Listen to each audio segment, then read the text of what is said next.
선하신 주님 이름 앞에 모두 무릎 꿇고 다 경배해. 거룩하신 주님 보좌 앞에 엎드려 절하세.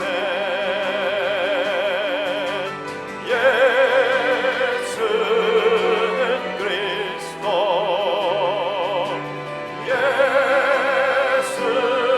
예수는 주, 하나님의 영으로 경배드리리. 하나님의 영으로, 하나님의 영으로 경배드리리.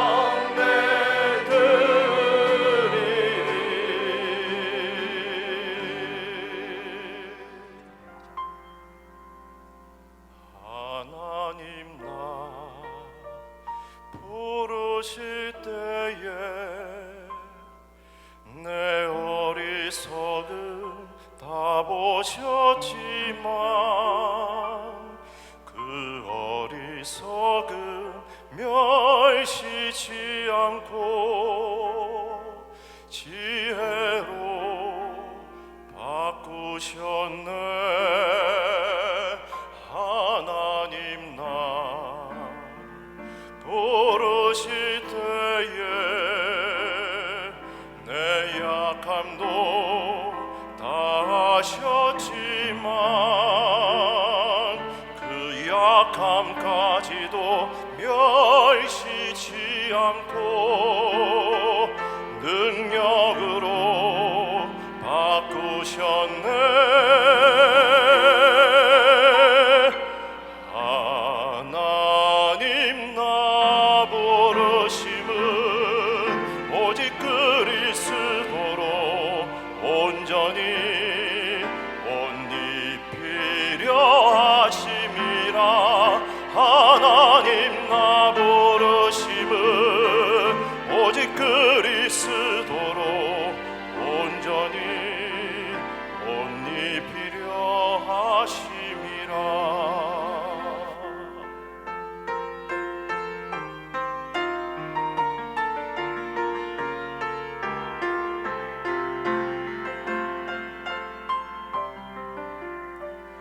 하나님 나 부르실 때에 내 약함도 다 아셨지만 그 약함까지도 멸시치 않고 능력으로 바꾸셨네.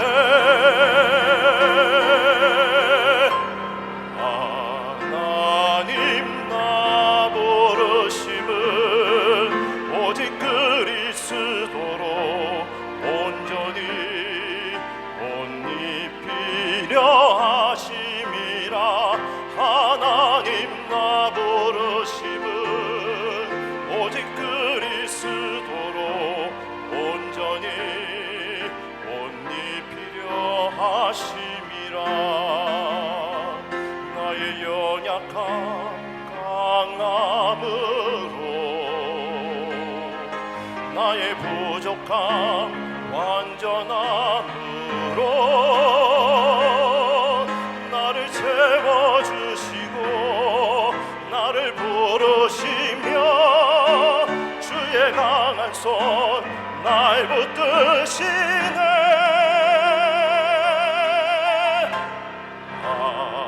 하나님 나 부르심은 오직 그리스도로 온전히 옷 입히려 하심이라. 하나님 나 부르심은 오직 그리스도로 온전히 옷 입히려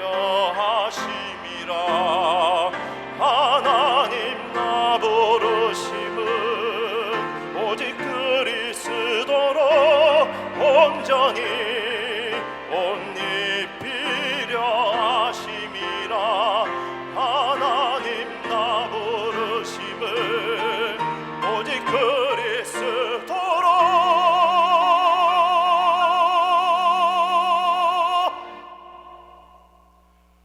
온전히 옷 입히려 하심이라.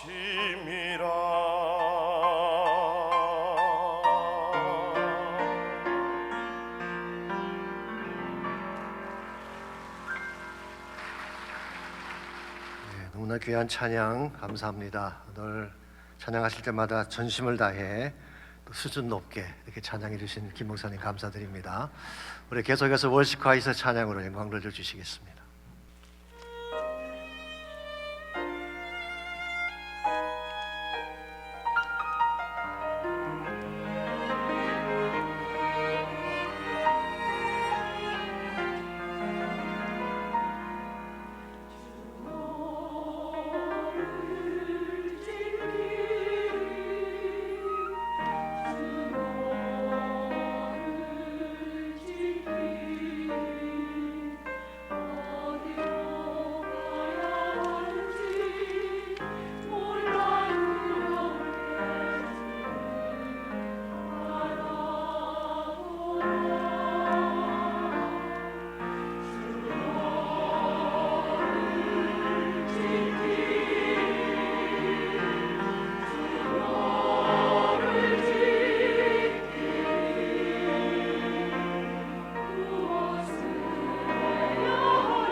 하나님 말씀 사무엘상 12장 17절에서 25절까지는 말씀을 다 함께 찾겠습니다. 우리 계속해서 사무엘상 함께 묵상합니다. 오늘은 12장 17절부터 25절까지를 한 절씩 교독하겠습니다. 오늘은 밀베는 때가 아니냐 내가 여호와께 아뢰리니 여호와께서 우리와 비를 보내사 너희가 왕을 구하니일 곧 여호와의 목전에서 범한 죄악이 큼을 너희에게 밝히 알게 하시리라. 이에 사무엘이 여호와께 아뢰매 여호와께서 그날에 우레와 비를 보내시니 모든 백성이 여호와와 사무엘을 크게 두려워하니라. 모든 백성이 사무엘에게 이르되 당신의 종들을 위하여 당신의 하나님 여호와께 기도하여 우리가 죽지 않게 하소서. 우리가 우리의 모든 죄에 왕을 구하는 악을 더하였나이다. 사무엘이 백성에게 이르되 두려워하지 말라.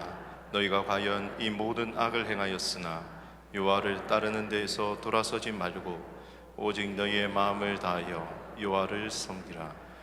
돌아서서 유익하기도 못하며 구원하지도 못하는 헛된 것을 따르지 말라. 그들은 헛되니라. 여호와께서는 너희를 자기 백성으로 삼으신 것을 기뻐하셨으므로 여호와께서는 그의 크신 이름을 위해서라도 자기 백성을 버리지 아니하실 것이요 나는 너희를 위하여 기도하기를 쉬는 죄를 여호와 앞에 결단코 범하지 아니하고 선하고 의로운 길을 너희에게 가르칠 것인즉 너희는 여호와께서 너희를 위하여 행하신 그 큰 일을 생각하여 오직 그를 경외하며 너희의 마음을 다하여 진실이 섬기라. 25절 다 같이 읽습니다. 만일 너희가 여전히 악을 행하면 너희와 너희 왕이 다 멸망하리라. 아멘. 틈새라고 하는 것은 갈라진 간격이나 깨어진 부분, 크랙을 말하죠. 일반적으로 크랙이라고 하는 것은 작기 때문에 무시하는 경우가 많습니다만은 이것을 그냥 방치해두게 되면 나중에 큰 문제가 될 수가 있습니다. 그 갈라진 틈 사이로 이물질이 들어와서 전체를 망가뜨릴 수 있기 때문입니다. 지난 목요일 플로리다 나사의 케네디 스페이스 센터에서 추모식이 열렸습니다. 콜롬비아호 참사 20주년을 기념하는 그런 추모식이었습니다. 기억하실지 모르지만 2003년 2월 1일 텍사스 상공에서 콜롬비아 우주 왕복선이 폭발하는 그런 참사가 있었습니다. 이 콜롬비아호는 미국이 만든 최초의 유인 우주 왕복선으로서 1981년도에 비행을 시행한 이래로 무려 28분이나 우주를 다녀왔습니다. 지구를 4,808바퀴나 돌 정도로 미국이 가장 자랑했던 그런 우주선이죠.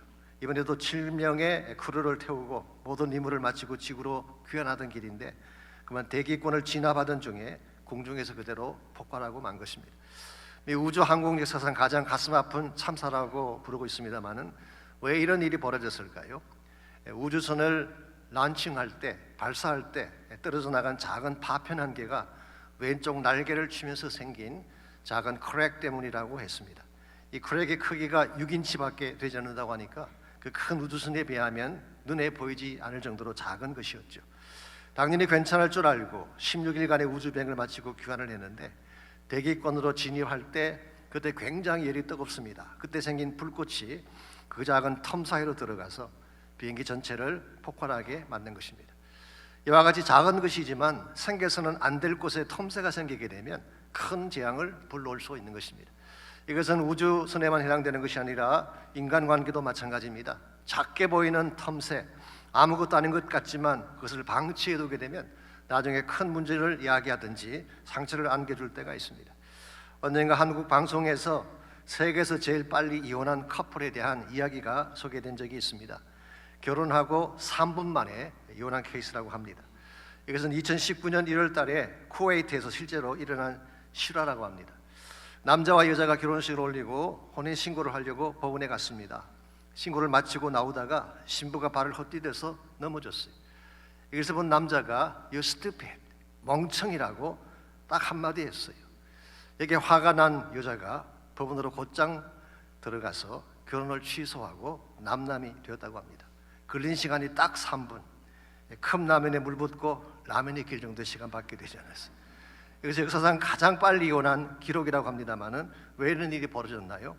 별것 아닙니다. 말 한마디 생각 없이 한 것뿐이에요. 물론 잘못했죠.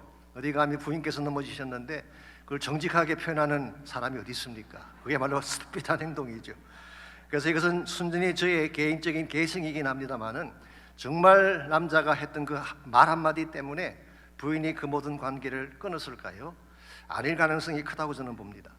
아마도 결혼을 준비하면서 그동안 함께 교제하고 대화를 나누는 과정에서 이미 마음속에 텀이 생겼는데 멍청이라는 그 말 한마디가 도화선이 된 것입니다. 그것이 갈라진 텀 사이로 들어와서 관계성을 폭발시키고 만 것입니다.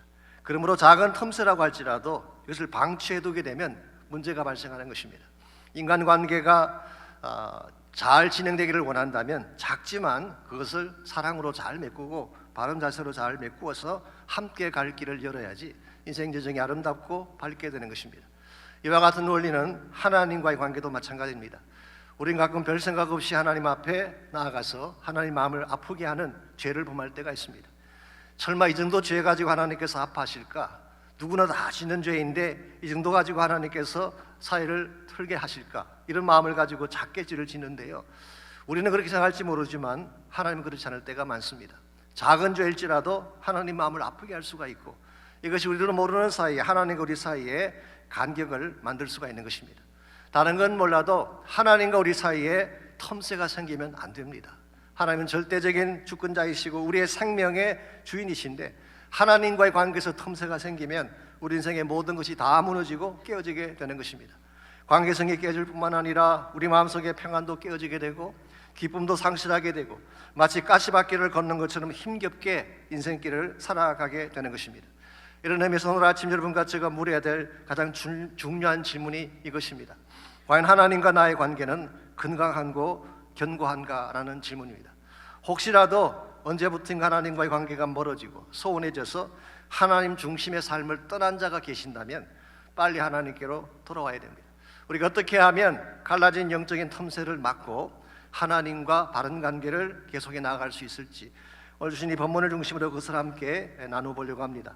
오늘같이 봉독한 본문에 보시면 하나님과의 관계성에 금이 갔기 때문에 두려움과 혼란 속에 빠졌던 이스라엘 백성의 모습이 기록이 되어 있습니다. 먼저 17절 말씀 보겠습니다. 이 사무엘이 자신의 고별 설교를 마치면서 백성들에게 선포한 말씀이죠. 17절입니다. 오늘은 밀베는 때가 아니냐? 내가 여호와께 아뢰리니 여호와께서 우리와 비를 보내사 너희가 왕을 구하니를 곧 여호와의 목전에서 범한 죄악이 큼을 너희에게 밝히 알게 하시리라. 오늘 본문에 보게 되면 밀베는 때라고 했는데요, 이것은 추수기를 말하는 것입니다. 팔레스타인 지역에서 밀을 베는 시기는 4월에서 6월경입니다. 이제는 비가 오지 않기 때문에 근기라고 부르는 그런 시즌이죠. 그런데 밀을 베는 때에 하늘에서 우레가 치고 비가 내리게 하겠다는 것입니다. 그리고 실제로 18절에 보니까 사무엘이 기도하는 순간 번개가 치고 비가 쏟아졌습니다. 이것을 바라본 이스라엘 백성이 어떤 반응을 보였나요? 18절 하반부입니다. 모든 백성이 여호와와 사무엘을 크게 두려워했다고 했습니다. 크게 두려워했다는 것은 사실은 공포심에 사로잡힐 정도로 굉장히 두려운 사실을 말합니다. 그래서 New Living Translation은 번역하기를 People were terrified of the Lord. 여호와 하나님을 정말 공포심에 사로잡힐 정도로 두려워했다, 그렇게 번역을 했습니다. 왜 백성들이 이처럼 두려워했을까요? 물론 추수기에 내린 비와 번개 때문일 것입니다. 그러나 단순히 이런 자연 현상 때문에 그렇게까지 공포에 사로잡힐 필요가 있을까요? 그렇진 않을 것입니다. 사실은 그들이 하나님께 잘못한 것이 있었기 때문에, 즉 하나님과 그들 사이에 텀이 생기게 한 무엇이 있었기 때문에 그들은 작은 사건에도 두려워할 정도로 벌벌 떨게 된 것입니다. 그 작게 보였던 사건이 뭔가요? 오늘 본문은 그것을 사울을 왕으로 세운 사건이라고 설명하고 있습니다. 그렇기 때문에 19절을 계속 보시게 되면 우리가 죽지 않게 하십시오라고 간청을 하면서 우리가 우리의 모든 죄에 왕을 구하는 악을 더하였다고 자백을 한 것입니다. 자신들은 왕만 세우면 모든 것이 잘 되고 그들의 앞날이 창창대도로 열릴 줄 알았습니다. 그래서 만세를 부르며 의기양양했던 것인데 막상 하나님이 기뻐하지 않는 왕을 세우고 그 결과 하나님과 그들 사이에 텀이 생기게 되는 순간 반대 현상이 일어난 것입니다. 작은 천개의 변화에도 두려워하며 떨게 된 것입니다. 그래서 일반적으로 하나님과 우리 사이에 텀이 생기게 되면 나타나는 전형적인 몇 가지 특징이 있습니다. 그 첫 번째가 두려움이에요. Fear. 하나님과 가까이 있을 때는 무슨 일이 생겨도 두려워할 것이 없습니다. 하나님이 내 편이 되셔서 나를 보호해 주실 것이기 때문에. 그런데 만일 하나님과 나 사이에 간격이 생기게 되면 모든 것이 두려워지게 되는 것입니다. 번개 치는 날 바깥에 나가는 게 두려워요. 혹시 나갔다가 벼락 맞아 죽으면 어떡하나 두려움 때문이죠. 실제로 여러분과 제가 안심하며 사는 이유는요, 눈에 보이진 않지만 하나님의 보호의 손이 우리를 덮고 있다고 믿기 때문에 안심하며 사는 것입니다. 근데 만일의 경우에 그 보호막이 벗겨졌다고 생각해 보세요. 얼마나 불안하겠어요.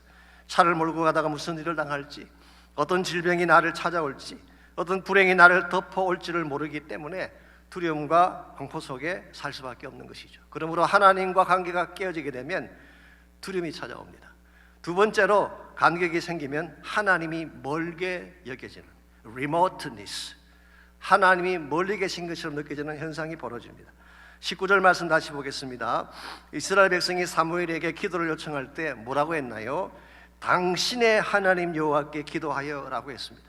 언제부터 사무엘의 하나님 따로 있고 이스라엘 백성의 하나님이 따로 계셨나요? 다 동일한 하나님이었죠. 그런데 왜 이제 와서 우리 하나님이 아니라 당신의 하나님이라고 표현했을까요? 그만큼 하나님과의 관계가 소원해졌기 때문입니다. 교회 생활도 가만히 보면요, 교회 등록하신 지 얼마 안 되시는 분들, 또 등록하셨더라도 아직 교회 안에 들어오시지 않은 분들 경우에는 저희 교회를 이 교회라고 지칭할 때가 많이 있어요. 이 교회는 왜 이렇게 일찍 모입니까? 이 교회는 왜 이렇게 훈련이 많습니까? 혹은 좀 우호적인 분들은 이 교회 점심은 왜 그렇게 맛있어요? 이렇게 말하는 분도 계세요. 이 교회라고 말하는 그 입장은 아직도 안으로 안 들어왔다는 증거죠. 그러다가 시간이 좀 지나고 교회가 친숙해지게 되면 비로소 우리 교회라고 부르기 시작합니다. 그때부터 교회 안으로 들어오신 케이스가 되고 교회가 내 교회가 되어서 섬기는 마음을 갖게 되는 것입니다.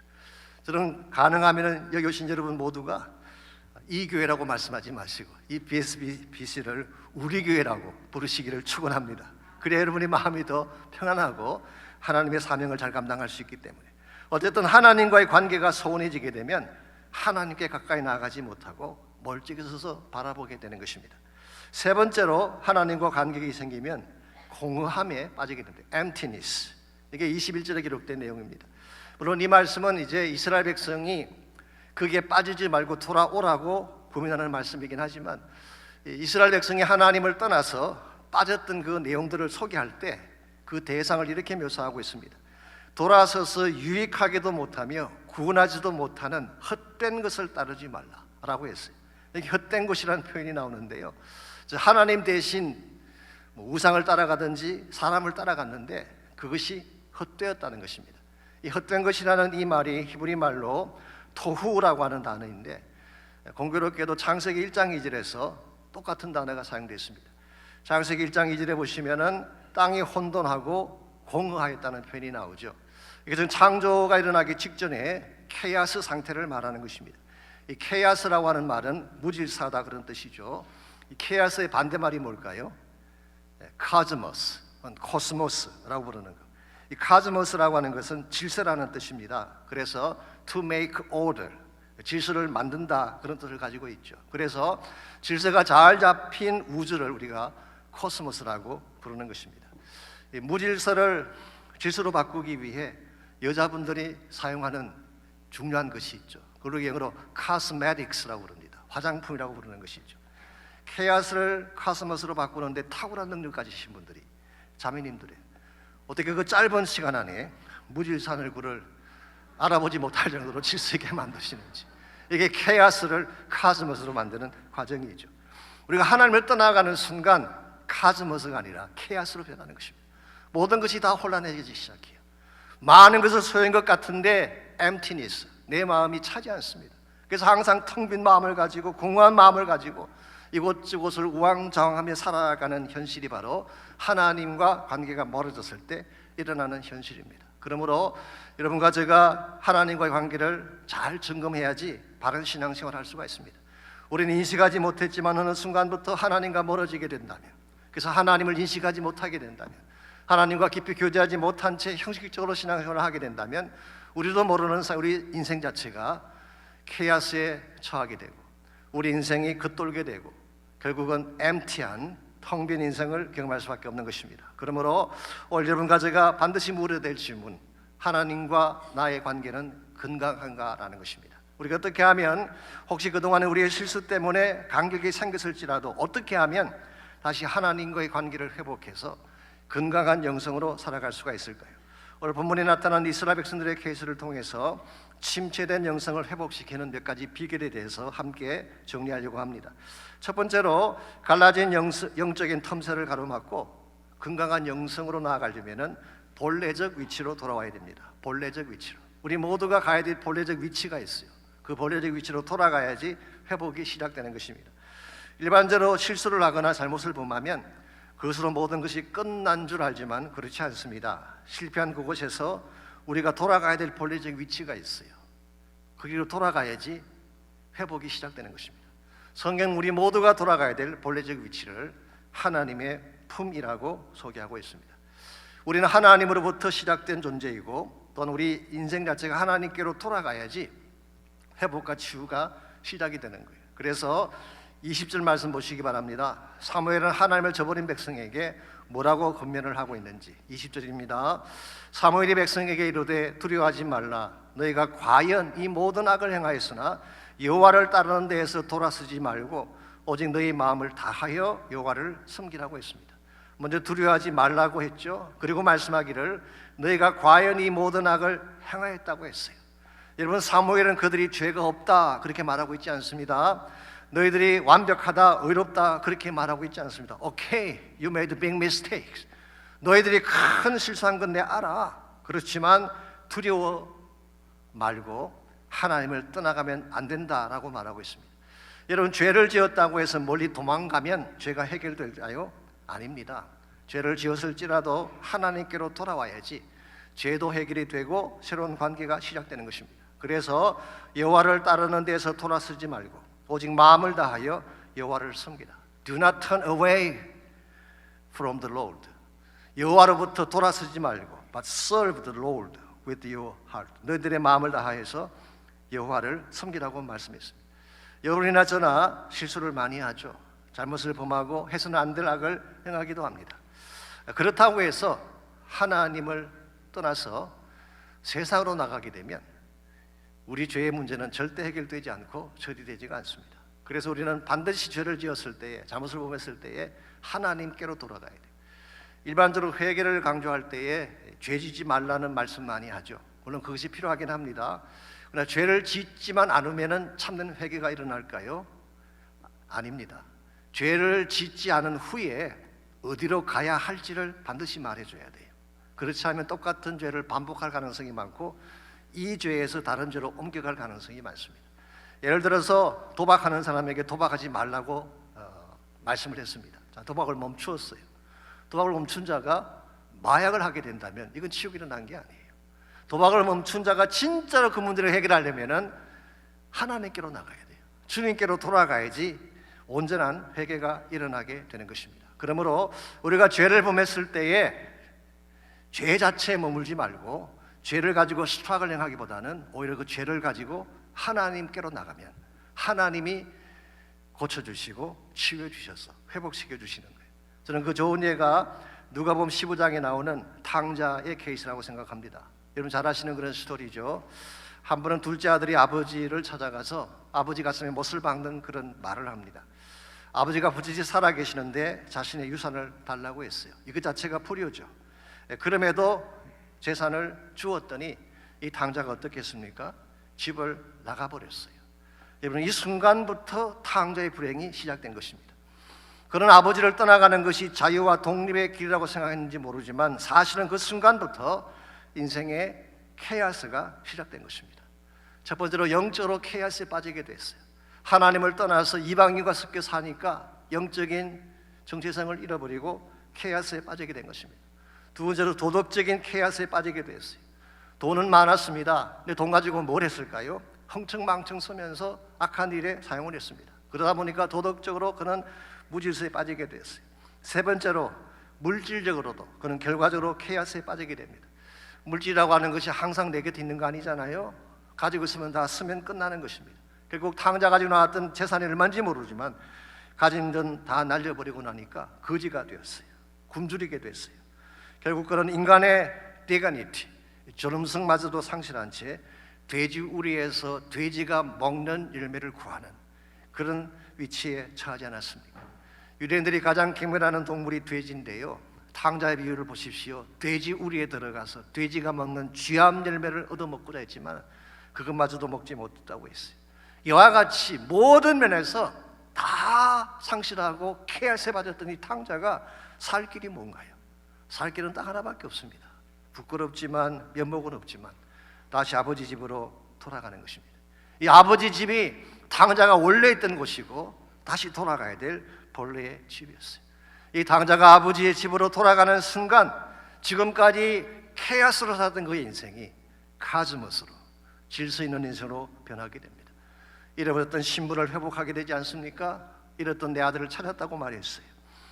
반지를 끼워줌으로써 상실했던 아들의 권세를 회복하게 됐습니다. 뿐만 아니라 더러운 넉마를 벗겨버리고 새로운 옷을 입혀주셨어요. 의의 영광된 옷을 갈아입은 것입니다. 그리고 잔치를 배설해서 풍족하게 많이 이렇게 누릴 수 있는 축복들을 안겨주게 되었어요. 이게 아버지께로 돌아갔을 때 일어날 수 있는 역사입니다.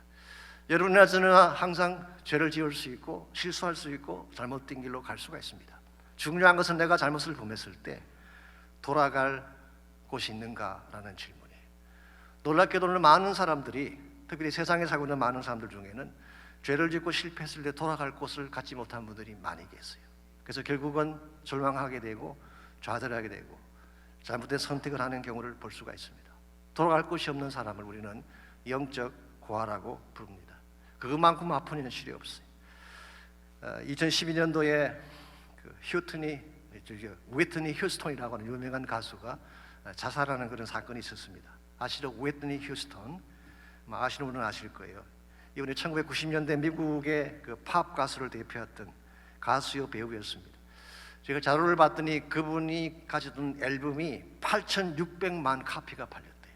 천문학적인 숫자이죠.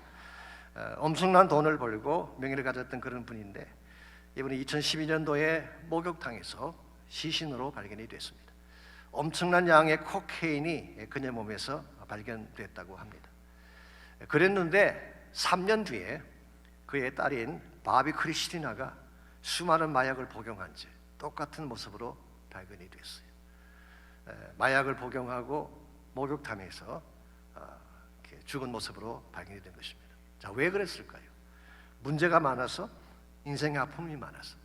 만약 그것 때문에 죽어야 한다면 다 죽어야 되겠죠. 우리 가운데 문제가 없는 사람이 어디 있나요? 아픔이 없는 사람이 어디 있나요? 그러므로 진짜 문제는 돌아갈 곳이 없었다는 것입니다. 내가 잘못하고 실패했을 때에, 내가 인생의 처참한 지경에 처했을 때에 돌아가야 될 곳이 있어야 되는데 자기를 사랑했던 엄마는 세상을 떠났고 육신의 아빠는 단절된 관계에 있고 어느 누구 한 사람 자신의 아픔을 받아주는 자가 없었을 때 그녀가 택할 수 있는 길은 하나밖에 없었어요. 극단적인 선택을 한 것입니다. 그러므로 누구나 실수할 수 있고 실패할 수 있지만 돌아갈 곳이 있어야 돼요. 그 돌아갈 곳이 바로 아버지의 집, 하나님의 품입니다. 혹시 여러분 가운데에 정말 이 인생 지정 가운데서 본의 아니게 힘들어하고 어려워하고 모든 것들이 다 케아스를 보면서 내가 아무리 애쓰고 노력해도 나의 힘으로 극복하지 못할 삶의 어려운 정황 가운데 빠진 분이 혹시 계신다면 이 아침 주님께로 돌아오시기 바랍니다. 주의 품으로 돌아오게 되면 주님이 이런 모든 것들을 회복시켜 주시고 새롭게 만들어셔서 다시 시작하게 만들어 주시는 것입니다. 이런 면에서 하나님을 떠나갔던 우리 인생이 회복을 이루려면 1차적으로는 우리의 본래의 위치 하나님께로 돌아와야 하는 것입니다. 두 번째로 우리가 건강한 영생을 회복하려면 하나님의 신실한 사랑을 믿어야 됩니다. 하나님의 신실한 사랑. 22절입니다. 여호와께서는 너희를 자기 백성으로 삼으신 것을 기뻐하셨으므로 여호와께서는 그의 크신 이름을 위해서라도 자기 백성을 버리지 아니하실 것이라고 했습니다. 자, 이스라엘 백성은 어그러진 길로 갔습니다. 그럼에도 불구하고 하나님은 말씀하시기를 내가 너희들을 나의 백성 삼은 것을 후회하지 않는데요. 기뻐하신다는 것입니다. 뿐만 아니라 자신의 이름을 걸고서라도 그들을 버리지 않겠다라고 말씀했습니다. 이걸 보게 되면 변한 것은 이스라엘 백성이었지 하나님이 아니었어요. 하나님은 언제나 그곳에 계셨어요. 언제나 그들을 사랑하셨어요. 하나님의 언약은 결코 변치 않았어요. 그들이 하나님을 떠나간 것뿐이었어요. 그러므로 우리가 하나님과 간격이 생겼을 때에 비록 내가 하나님을 떠나왔을지라도 하나님과 간격이 생겼을지라도 여전히 나를 사랑하시고 신실하게 나를 받아주실 하나님께로 나아가야지 회복과 치유가 시작이 되는 것입니다. 여러분, 사탄은요, 우리가 조금 실수하면 그 틈새를 파고 들어와서 하나님과 우리 사이를 갈라놓으려고 합니다. 가끔 그런 마음을 가질 때가 있나요? 나 같은 것이 무슨 교회를 다니느냐고, 나 같은 것이 무슨 하나님의 일을 하느냐고, 하나님 널 버렸어, 넌 염치도 없니? 어떻게 그렇게 하면서 교회를 다니니? 이런 음성 듣거나 여러분 마음속에 등장할 때가 혹시 없었나요? 혹시 있다면 절대 그 음성 듣지 마십시오. 그건 성령께서 주시는 음성이 아니에요. 성령은 절대 그렇게 말씀하시지 않습니다. 성령은 위로자예요. encourage, comfort예요. 우리가 잘못했을지라도 안아주시고 회복시켜주시는 분이 성령이에요. 그러므로 나의 잘못을 지적하고 너 같은 것이 너는 끝장났어라고 말하는 것은 사탄의 음성입니다. 하나님과 우리 사이를 갈라놓아서 다시는 하나님께로 나오지 못하도록 하는 악한 음성, 여기에 속으면 안 되는 것입니다. 하나님, 여러분이 잘났을 때나 못났을 때나 성공했을 때나 실패했을 때나 똑같이 여러분을 사랑하십니다. 내가 잘났을 때만 사랑하시는 거 아니에요. 내가 반듯하게 잘 살 때만 사랑하시는 것이 아니라 못나고 누추하고 비참한 현실로 돌아갔을지라도 여전히 하나님 우리를 사랑하세요. 또 그렇다고 해서 마음대로 살아도 된다, 그런 뜻은 아닙니다. 하나님은 우리가 죄를 지으면요, 사랑하시지만 죄를 지으면 아파하세요. 그래서 우리가 하나님의 뜻대로 살고 순종하게 살면 우리를 기쁜 마음으로 사랑하시지만, 우리가 하나님을 떠나가서 죄짓고 범죄하고 불순종하게 되면 하나님은 울면서 사랑하세요.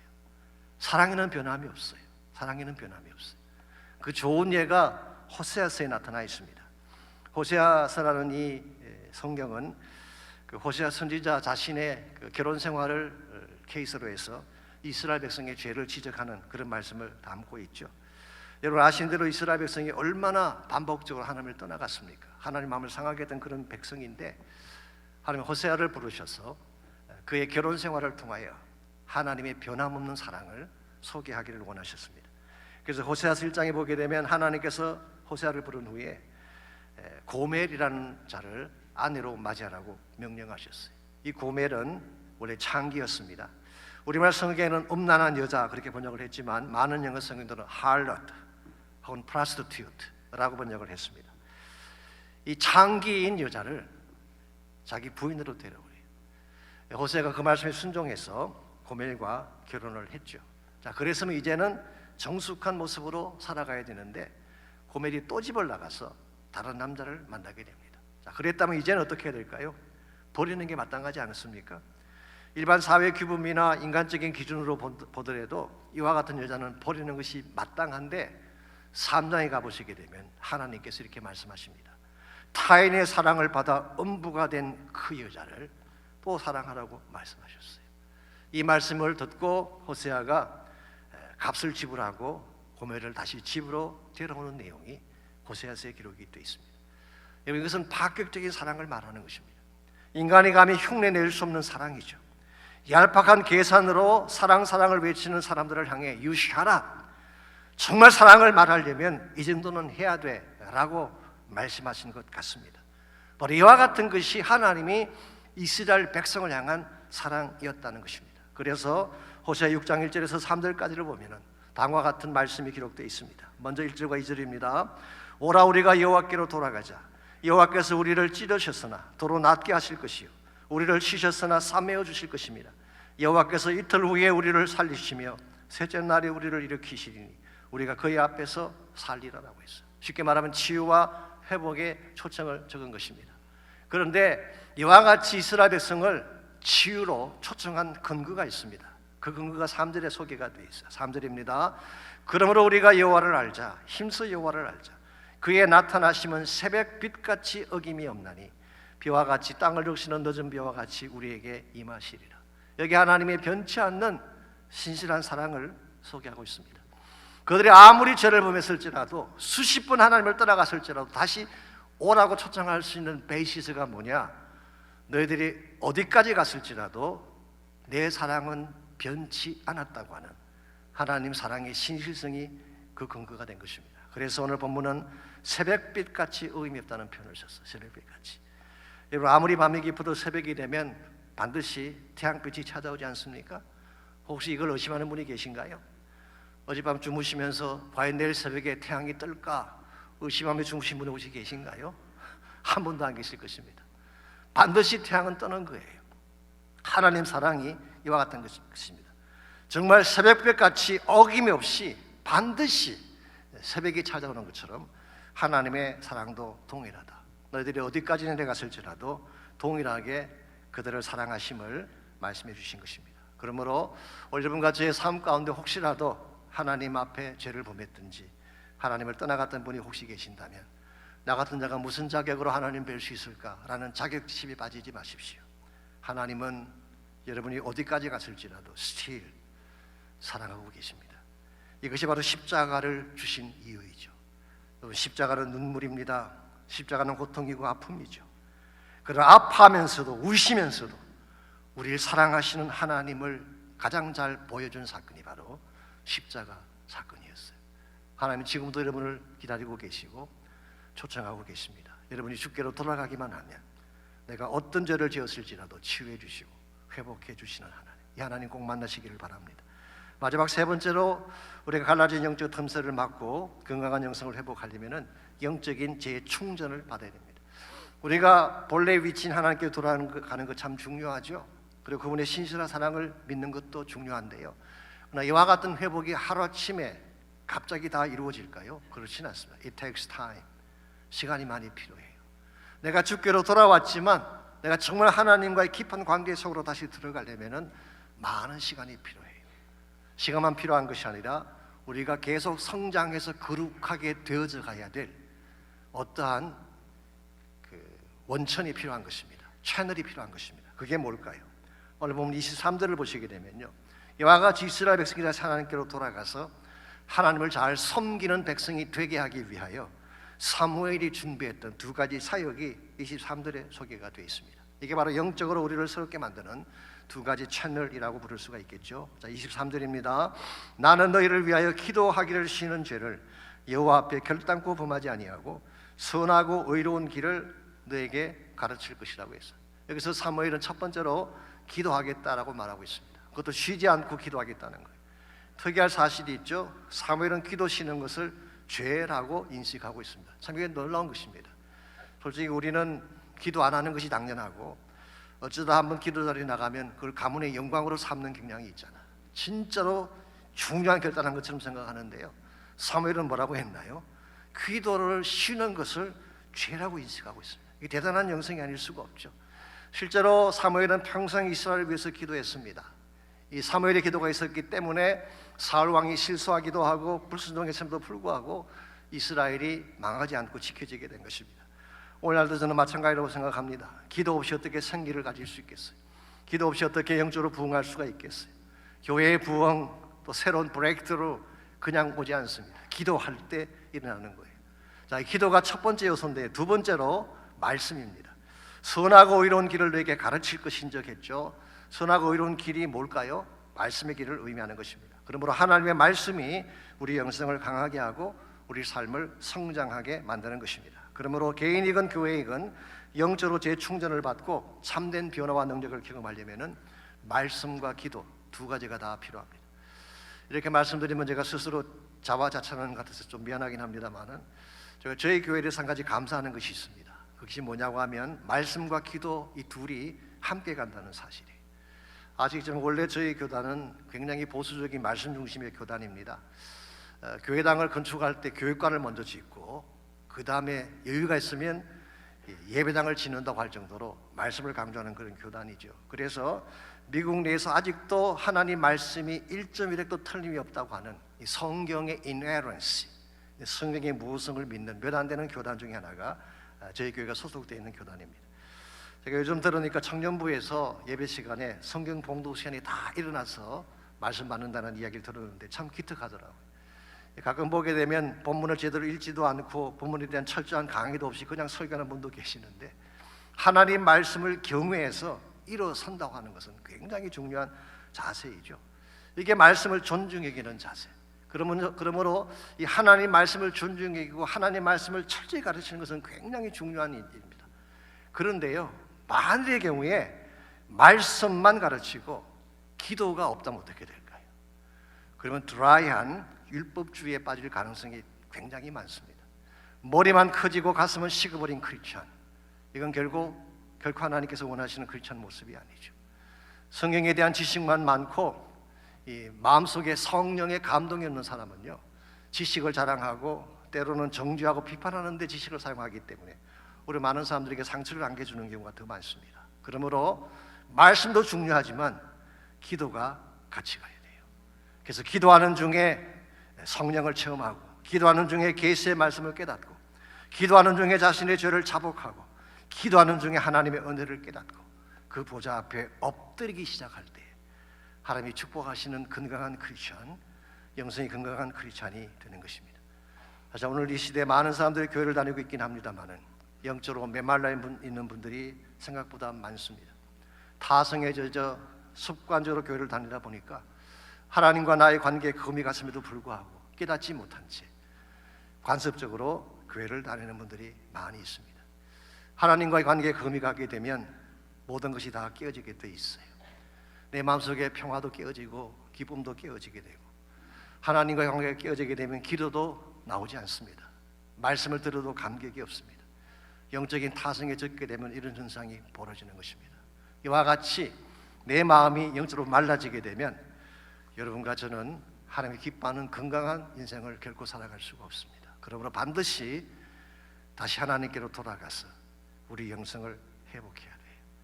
제가 언젠가 척 스윈들 목사님 설교를 들으니까 그분의 설교 중에 이런 이야기를 해주셨어요.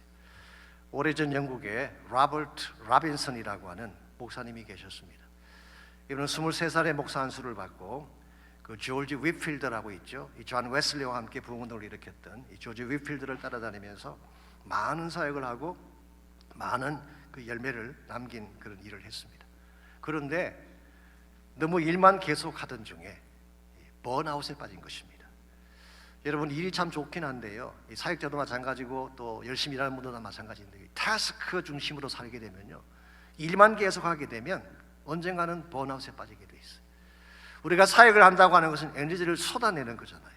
에너지를 쏟아내기만 하고 받는 것이 없게 되면 우리가 무너지는 건 시간 문제입니다. 결국 육신도 지치게 되고 영적으로 고갈하게 되고 모든 에너지를 상실해서 컬랩스 되는 것입니다. 그래서 이 로버트 라빈슨이 이걸 경험하게 됐어요. 그래서 한때는 열정적으로 복음에 뛰던 사람인데 나중에 폐인처럼 전락을 해서 형편없는 모습으로 말년을 보내게 됐습니다. 하루는 라빈슨이 마차를 타고 스테이지 코치라고 있죠. 그 마차를 타고 여행을 하는데 앞자리에 앉아있던 어떤 부인이 책을 읽으면서 기뻐하는 모습이 보였어요. 그러다가 라빈슨을 보더니 당신도 이 책을 읽어보라며 그 책을 건너주었습니다. 받아서 보니까 찬송시였습니다. 이런 내용입니다. 복에 거는 강림하사 찬송하게 하소서. 한량 없이 자비하심 청량할 길 없도다. 그런데 라빈슨이 이 책을 더 이상 읽지 않고 입으로 창밖을 바라보며 애써 그 책에서 눈을 떼려고 하는 것입니다. 이것을 본 부인이 아니 이 좋은 찬송시를 왜 읽지 않느냐고 끈질기게 그 찬송시를 읽으라고 권유를 했을 때에 라빈슨이 드디어 참았던 눈물을 터뜨리면서 다음과 같은 고백을 했습니다. 사실은 제가 바로 수년 전에 그 찬송시를 썼던 장본인입니다. 근데 지금은 제 안에 그 기쁨이 다 고갈되고 말았습니다. 만일 제가 노래했던 그 찬송을 다시 한번 가슴으로 찬송할 수만 있다면 나에게는 더 이상 소원이 없겠다며 소리내어 울었다는 스토리가 있습니다. 혹시 여러분에게 이와 같은 영적 고갈 현상은 없는지요? 언제부터인가 찬송이 멈추고 예배가 중단되고 기도가 막히고 말씀이 와닿지 않는 현상이 없는지요? 만약 그런 현상이 나에게 있다면 maybe 인식하지 못하셨지만 영적으로 번아웃 됐을 가능성이 많습니다. 하나님과의 관계에 감격이 생겼을 가능성이 많습니다. 그러므로 혹시 여러분 가운데에 이와 같은 마음을 가진 분이 있다면 오늘 이 시간에 여러분을 초청하시고 기다리신 하나님께로 꼭 나오시기를 바랍니다. 하나님은 no matter what, 우리가 무엇을 했든지 여전히 우리를 사랑하세요. 내가 어디까지 내려갔든지 여전히 내가 다시 돌아오기를 기다리며 Come home, come home, 집으로 돌아오라고 말씀하고 계십니다. 그 말씀에 순종해서 내 마음을 열고 주께로 돌아가기만 하면, 나의 죄를 자복하고 하나님의 용서를 구하기만 하면 하나님 다시 내 마음을 만져주시고 치유해 주셔서 새 인생으로 살게 하십니다. 여러분 가운데 혹시라도 영적 고아처럼 방황하는 자가 계신다면 오늘 이 아침 마음의 문을 열고 아버지 품 안으로 돌아오시기를 바랍니다. 내 모든 것 나의 생명까지 다 주님 앞에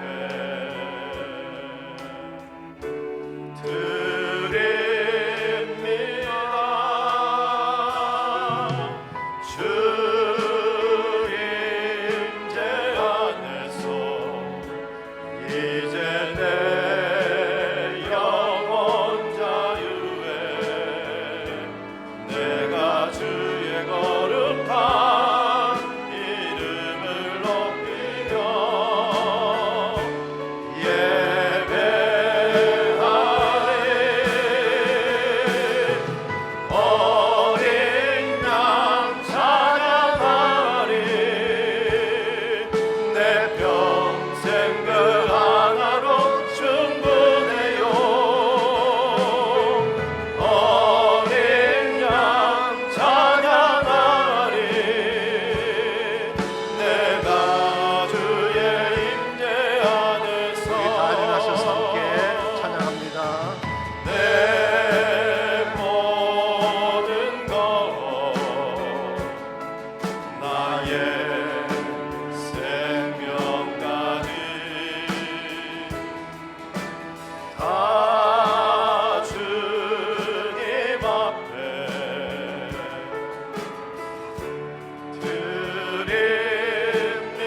드립니다. 주 임재 안에서 이제 내 영혼 자유에 내가 주의 거룩한 이름을 높이며 예배하리. 어린 양 찬양하리. 내 평생 그 하나로 충분해요. 어린 양 찬양하리. 내가 주의 임재 안에서 어린 양 찬양하리. 내 평생 그 하나로 충분해요. 어린 양 찬양하리. 내가 주의 임재 안에서 다시 한번 선포합니다. 어린 양 하나로 충분합니다. 어린 양 찬양하리. 내 평생 그 하나로 충분해요. 어린 양 찬양하리. 내가 주의 임재 안에서 이제는 우리 구주 예수 그리스도의 은혜와 하나님 아버지의 무한하신 사랑과 성령님의 충만한 임재하심이 예배를 마치고 돌아가는 모든 사랑하는 주의 백성 한 분 한 분에게 가정과 삶의 터전과 자녀들과 자손들 위해 이제로부터 우리 주님 다시 오시는 그날까지 항상 함께하여 주시기를 살아계신 예수님의 이름으로 간절히 축원하옵나이다.